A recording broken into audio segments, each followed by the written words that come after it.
I want to turn now to the stories of bravery emerging from yesterday's chaos. Among those who jumped into action without hesitation, ER doctor Jim Sweetland. You see him here, his shirt bloody on the right hand of your screen from performing CPR mere minutes after the attack. I spoke with him about those moments earlier today. Doctor, talk to me about that moment again of when you jumped into action. And did you think at any point you could maybe save his life, or was the wound so bad? When I came upon him, I thought the wound was a fatal wound. It was a small bore that was right here above the ear.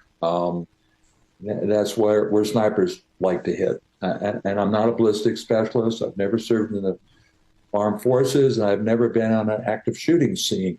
But I've seen the results when people make it to my emergency department.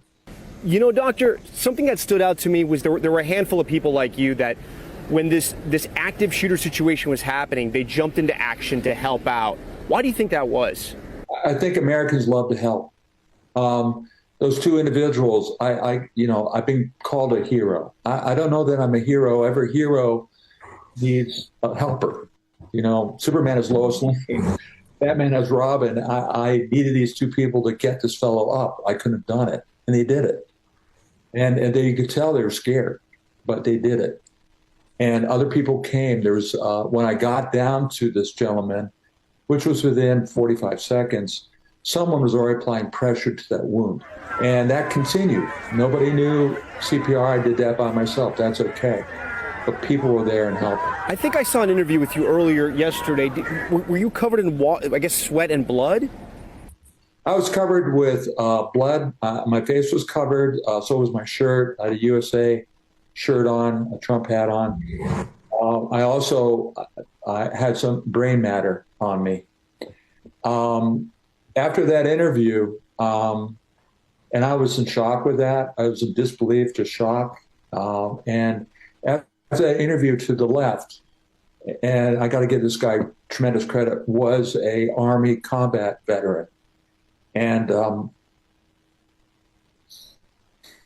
excuse me, after the interview, he came up to me and said, "Brother, there's blood on your face."